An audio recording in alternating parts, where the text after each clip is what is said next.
Breaking news చూస్తున్నాం. కాళేశ్వరం ప్రాజెక్టుపై విచారణను తెలంగాణ హైకోర్టు 2 వారాలకు వాయిదా వేసింది. ఈ పిటిషన్స్ విషయంలో పూర్తి వివరాలు సేకరించాలని ప్రభుత్వానికి హైకోర్టు ఆదేశించింది. కాగా TPCC election coordination committee chairman Niranjan Reddy కాళేశ్వరంలో అవకతవకలపై హైకోర్టులో పిటిషన్ దాఖలు చేశారు. భూపాలపల్లి జిల్లా మహదేవపురం పోలీస్ స్టేషన్లో నిరంజన్ రెడ్డి కేసు నమోదు చేశారు. ఇప్పుడు కేసు విచారణను సీబీఐకి బదిలీ చేయాలని కోరుతూ హైకోర్టులో పిటిషన్ దాఖలు చేశారు. అయితే ఈ క్రమంలోనే విచారణను వాయిదా వేస్తూ కోర్టు తీర్పు ఇవ్వడం చర్చనీయాంశంగా మారింది.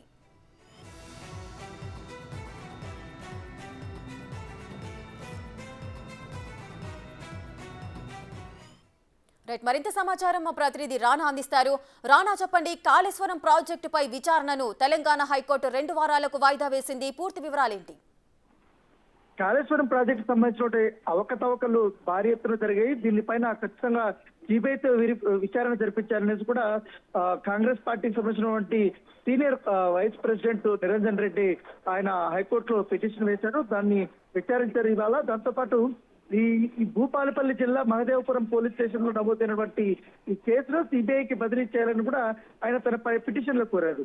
ఈ మేడిగడ్డ బ్యారేజ్ కుంగిపోయిన అంశం పైన కూడా పలు అనుమానాలు ఉన్నాయంటూ కూడా ఆయన హైకోర్టుకి వెళ్ళడం జరిగింది. దీనిపైనే హైకోర్టులో వాదనలు విన్న తర్వాత కేసుని 2 వారాలకి వాయిదా వేస్తూ ఇవాళ హైకోర్టు నిర్ణయం తీసుకుంది. దాంతో పాటు ఈ పిటిషన్ ఈ భూపాలపల్లి సంబంధించిన విషయంలో మహదేవపురంలో పోలీస్ స్టేషన్ నమోదైనటువంటి కాబట్టి దానికి డీటెయిల్స్ అన్ని కూడా తీసుకొని పూర్తిగా ఈ మేడిగడ్డ ప్రాజెక్టు సంబంధించినటువంటి పూర్తి వివరాలు కూడా సేకరించాలని కూడా ప్రభుత్వానికి హైకోర్టు ఇవాళ ఆదేశించింది.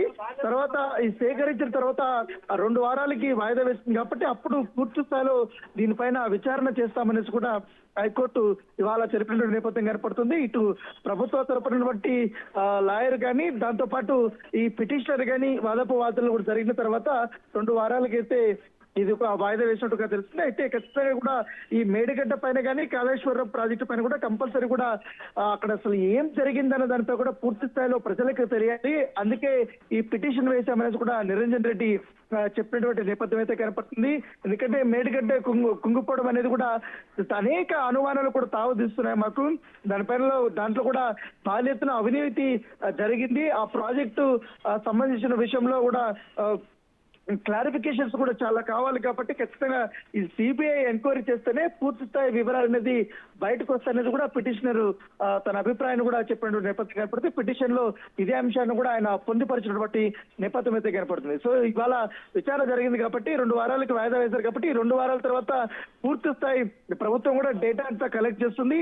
ఆ నివేదిక రెడీ చేసుకున్న తర్వాత ఆ కోర్టు మరోసారి దీనిపైన విచారణ చేయబోతుంది. రానా, అదేవిధంగా నిన్న ఎల్ఎన్టీ సంస్థకు సంబంధించిన డైరెక్టర్ కూడా మంత్రి ఉత్తమ్ కుమార్ తో భేటీ అయ్యి ఈ ప్రాజెక్టుకు సంబంధించి కూడా కొంత సమాచారాన్ని అయితే సేకరించారు. సో అది కూడా ఈ కేసుకు ఉపయోగపడే అవకాశాలున్నాయా? మరొకసారి వారితో సమావేశం ఉండే అవకాశం ఉందా? తప్పకుండా. ఎందుకంటే నిన్న కూడా ఉత్తమ్ కుమార్ రెడ్డి ఈ ఎల్ఎన్టీ సంబంధించినటువంటి డైరెక్టర్ తో మాట్లాడేటప్పుడు తన ఆగ్రహం కూడా వ్యక్తం చేసినటువంటి నేపథ్యం కనపడుతుంది.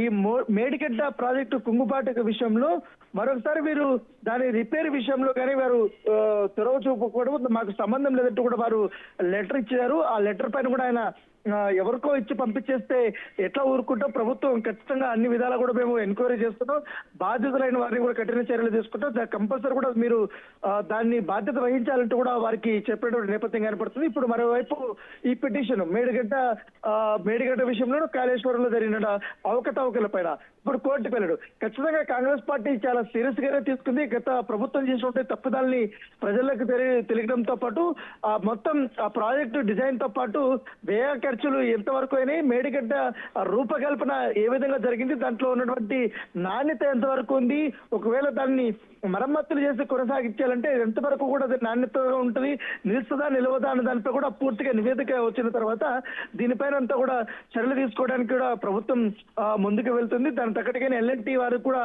చెప్పారు కాబట్టి వారు కూడా కలిసి వచ్చే అవకాశం కూడా కనపడుతుంది.